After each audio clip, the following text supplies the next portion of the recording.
What is going on, everyone? Welcome to another very exciting episode right here on the MIgardener channel. It's a beautiful day in the garden today. Hopefully you guys are having awesome weather wherever you're at. But in today's episode, we're going to talk about top dressing. What is it, how to do it, and can you make any mistakes when top dressing? Let's go.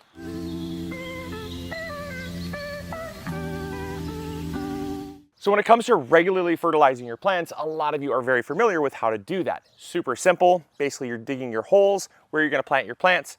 And then before you put your seedlings down, you take the recommended amount of fertilizer, drop it in the planting hole, give it a good little mix.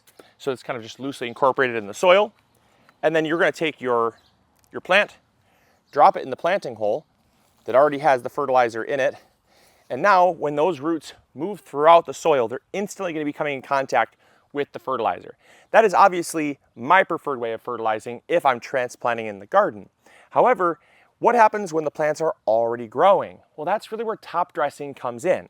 Top dressing is great for all the other times when you can't dig a hole underneath the plant, fertilize that hole, and then have the plant on top of it.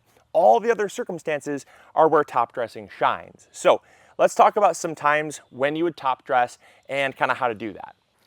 All right, so the first style of top dressing is really where you have a full bed of plants and it's very difficult to kind of get in between the rows. So this bed of garlic here is a really great example because they're already fully grown.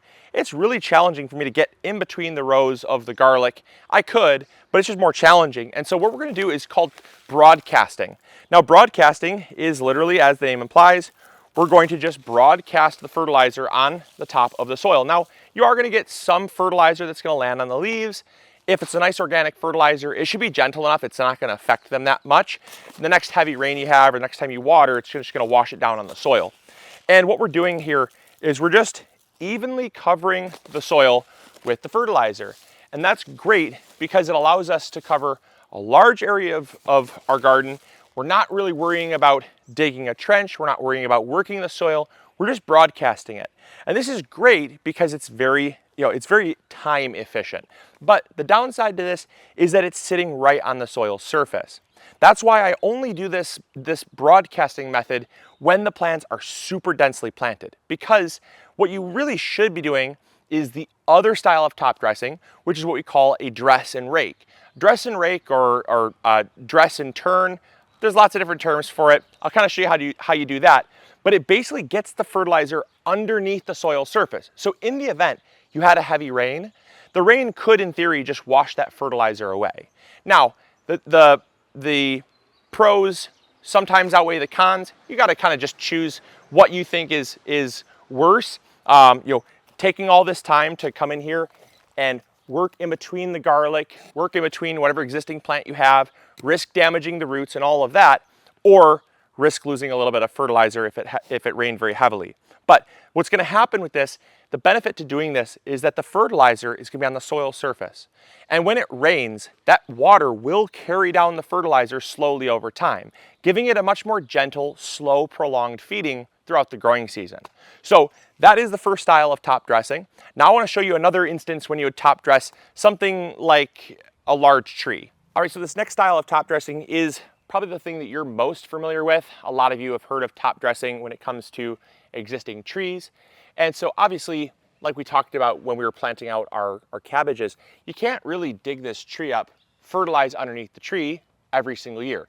So with perennials that are established, this is a great way to fertilize these, all your perennials really. So whether it's these gooseberries here or this plum tree, they are eventually gonna need some fertilizer. And so what we're gonna do is we're gonna come out about a 1.5 to 2 feet away from the base of the tree. Now, you can go as far out as what they call the drip line. That's really where the rain would naturally fall off the end of the leaves because the roots will be extending that far out. However, for most cases, I find 1.5 to 2 feet is totally fine. And what we're gonna do is we're just simply gonna work a little radius here around the tree. We're simply gonna work a little, almost like a little moat or a trench. And when you get that trench about 2 inches deep, it doesn't have to be that deep. All we're going to do then is we're simply going to take our fertilizer. Again, the recommended amount varies based on what you're fertilizing, how old the thing that you're fertilizing is. But basically, we're just going to do this all the way around this tree in just a nice circle, and then you're simply going to cover it up. Now what that's going to do, it's still top dressing, it's still, hello ant. Wildlife loves me today. So I feel like Dr. Dolittle in the garden. There's like bees, there's ants, it's like, I'm accepting to all forms of life here. The gift is back. Now what? By fertilizing this trench here, what's going to happen is the roots are eventually going to have water that washes on the soil. It's going to have the fertilizer that's slightly buried under the surface, so it's not going to wash away. And what it's going to do is it's going to carry that nutrients down throughout the soil in a process called leaching. Now, leaching happens in your garden. Another ant. Are you joking me? Man, I'll tell you what. Love it. Ants love me. I'm glad you guys love me too. Make sure you hit the like button if you do love me. Just ants are like everywhere. So when the water fertilizes these plants, what's going to happen is it's going to be a lot more slow, a lot more gentle, and these trees are going to be able to uptake it throughout a longer period of their growing season. And because these are established perennials, they have roots that are moving all throughout the soil here. So based on 1.5 to 2 feet for a tree of this size, it's going to be totally fine.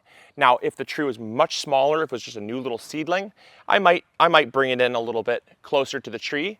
But also at that point, I may have already fertilized. If I had just transplanted it, within 2 or 3 months of transplanting your tree, you want to fertilize. And so generally, the soil will already be very revitalized. This tree is going on, I want to say like 3 or 4 years old now. So it's been established. It's been here for a long time. So by far, the roots are way further than this, so it's totally fine. They're going to be getting it, and then the tree can uptake it. So that's how you fertilize an existing perennial.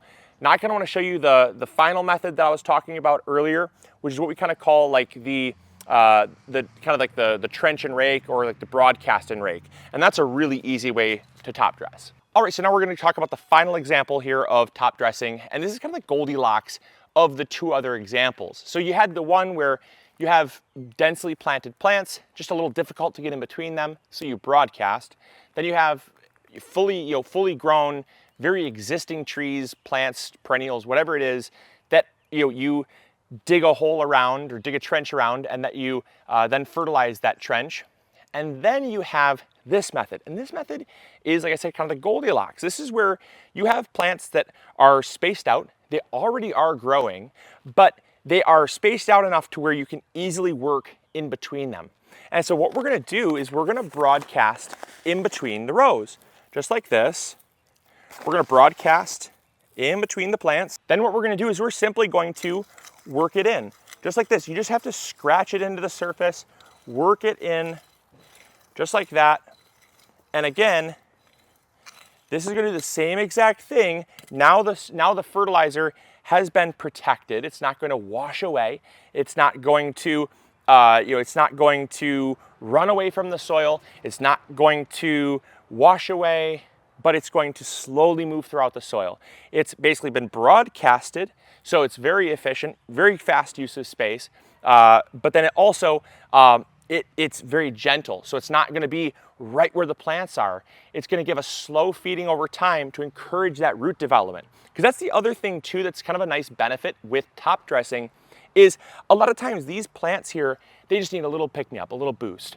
But if you fertilize right at the base of the plant, it does not encourage that root development to move throughout the soil, which that's the root's job, is to find nutrients and water. And so when you fertilize a little bit further away from the plant, it kind of is like dangling a carrot, right? You've heard that term, dangling a carrot?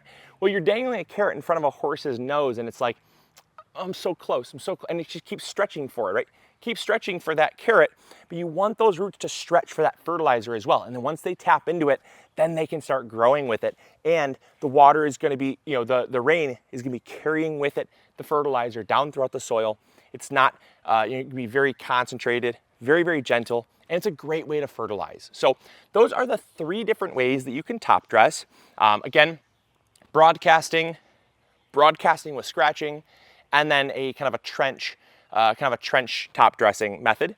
And so let me know in the comments box below which ones you have used, which ones you like best, and if you found this video helpful. If you want to see more videos like this, I don't typically do a lot of really short format tutorial based videos like this, because a lot of you like very in-depth long videos, but If you like videos like this, let me know. Let me know in the comments box below.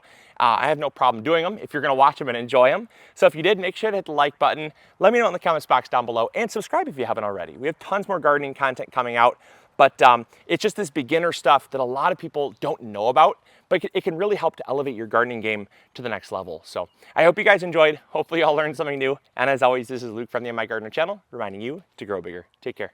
Bye.